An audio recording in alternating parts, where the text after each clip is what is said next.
बड़े भाई साहब द्वारा लेखक मुंशी प्रेमचंद्र जी। लेखक प्रेमचंद्र ने इस पाठ में अपने बड़े भाई के बारे में बताया है, जो कि उम्र में उनसे 5 साल के बड़े थे, परंतु पढ़ाई में सिर्फ 3 कक्षा आगे। लेखक एक्सप्लेन करते हुए हमें बताते हैं, ऐसा नहीं था कि उन्होंने बाद में पढ़ाई शुरू की, बल्कि वो तो अपने बेस को स्ट्रॉन्ग करने के लिए एक ही कक्षा को कई बार पढ़ लिया करते थे। मतलब उनके बड़े भाई साहब बार बार फेल हो जाते थे। लेखक की उम्र 9 साल थी और उनके बड़े भाई उनसे 5 साल बड़े, मतलब 14 साल के थे। वे लेखक पे पूरी निगरानी रखते थे और तो और वो इसे अपना जन्म सिद्ध अधिकार भी मानते थे। बड़े भाई स्वभाव से बड़े ही पढ़ाकू टाइप के थे। हमेशा किताबें खोलकर बैठे रहते थे और जब पढ़ के बोर हो जाते थे तो समय काटने के लिए अपने कॉपियों और किताबों की खाली जगहों पर चित्र बनाया करते थे। एक तरफ तो जहाँ लेखक के बड़े भाई दिन भर पढ़ते रहते थे और चीज़ों को याद करने के लिए एक ही चीज़ को बार बार लिखते रहते थे, तो वहीं दूसरी तरफ लेखक का मन पढ़ाई में बिल्कुल भी नहीं लगता था। मौका पाते ही वे हॉस्टल से निकलकर मैदान खेलने आ जाते थे। लेकिन खेल कूद के बाद जब वो हॉस्टल वापस आते थे तो उन्हें बड़े भाई का बड़ा ही रौद्र रूप देखने को मिलता था और उनके बड़े भाई लेखक को डांटते हुए कहते थे, तुम्हें क्या लगता है पढ़ाई इतनी आसान है क्या? इसके लिए दिन रात आंखें फोड़नी पड़ती है, खून जलाना पड़ता है, तब कहीं जाके कुछ इस दिमाग में घुसता है। और अगर तुम्हें इसी तरह खेलकर अपना समय गंवाना है तो बेहतर है कि घर चले जाओ और वहीं गिल्ली डंडा खेलो। इस तरह यहाँ रहकर दादा की मेहनत के पैसे क्यों बर्बाद कर रहे हो? हाँ। बड़े भाई की ऐसी लताड़ सुनने के बाद लेखक रोने लगते हैं और उन्हें लगता है कि पढ़ाई उनके बस की नहीं है।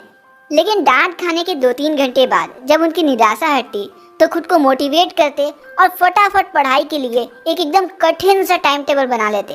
अब टाइम टेबल बनाना तो एक बात है, लेकिन उसे फॉलो करना दूसरी। और एकदम आप ही की तरह लेखक टाइम टेबल तो बना लेते थे, लेकिन उसे फॉलो नहीं कर पाते थे। वे पढ़ाई के टाइम पे खुद को रोकने की बड़ी कोशिश करते थे, लेकिन खेल कूद का मैदान उन्हें बाहर खींच ही लेता था और वो धीरे से अपने बड़े भाई से छुपकर हॉस्टल से बाहर खेलने भाग जाते थे। धीरे धीरे समय बीतता गया और आखिरकार फाइनल एग्जाम्स आ ही गए। लेखक बड़े डरे से थे, लेकिन जब रिजल्ट डिक्लेयर हुआ तो लेखक और उनके बड़े भाई दोनों के होश उड़ गए। फाइनल एग्जाम में लेखक के बड़े भाई फेल हो गए थे, तो वहीं दूसरी तरफ लेखक पास, और सिर्फ पास नहीं, वो तो अपनी क्लास में टॉप किए थे। अब लेखक तो 6वीं से 7वीं कक्षा में आ गए थे, लेकिन उनके बड़े भाई साहब 9वीं के 9वीं में ही थे और अब दोनों भाइयों के बीच सिर्फ 2 कक्षा की ही दूरी रह गई थी। लेखक के मन में आया कि वह बड़े भाई को आड़े हाथों लें। बड़ा कहते थे पढ़ लो पढ़ लो पढ़ लो, और देखो खुद ही फेल हो गए। परंतु उन्हें दुखी देखकर लेखक ने इस विचार को त्याग दिया और एक बार फिर वो खेल कूद में व्यस्त हो गए।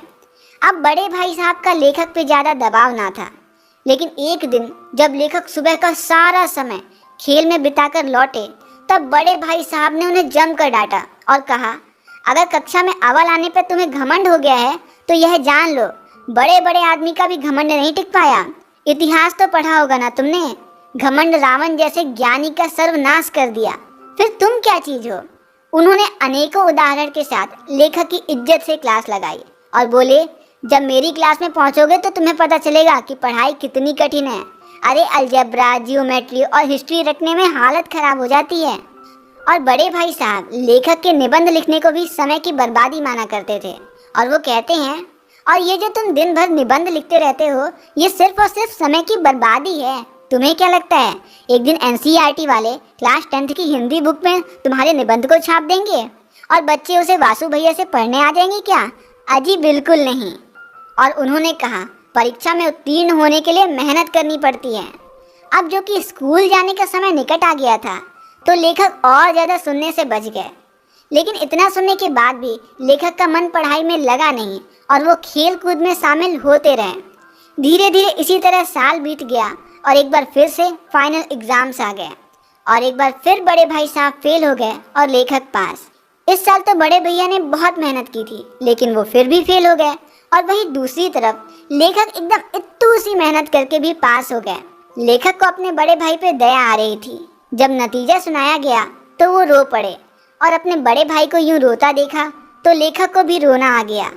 अब लेखक और बड़े भैया के बीच सिर्फ एक क्लास का ही अंतर रह गया था।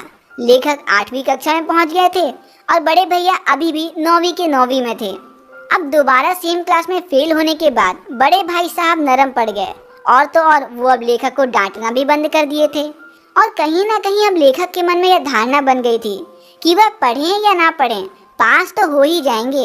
अब वो किताबों को भी सिर्फ नाम मात्र के लिए छूते और दिन भर खेल कर ही अपना समय व्यतीत कर दिया करते थे। और अब तो उन्होंने एक नया शौक भी पाल लिया था, पतंग उड़ाने का। खैर, एक दिन की बात है, वे हॉस्टल से दूर कटी पतंग लूटने दौड़े जा रहे थे कि तभी उनकी मुठभेड़ बड़े भाई साहब से हो गई, जो बाजार गए हुए थे। वो लेखक का हाथ पकड़कर गुस्से से बोले, तुम 8वीं कक्षा में भी आकर ये काम कर रहे हो? एक जमाने में 8वीं पास होकर लोग नायाब तहसीलदार बन जाते थे, और तो और कई लीडर और न्यूज़ रिपोर्टर भी 8वीं पास हैं, और तुम हो कि 8वीं कक्षा को महत्व ही नहीं दे रहे हो।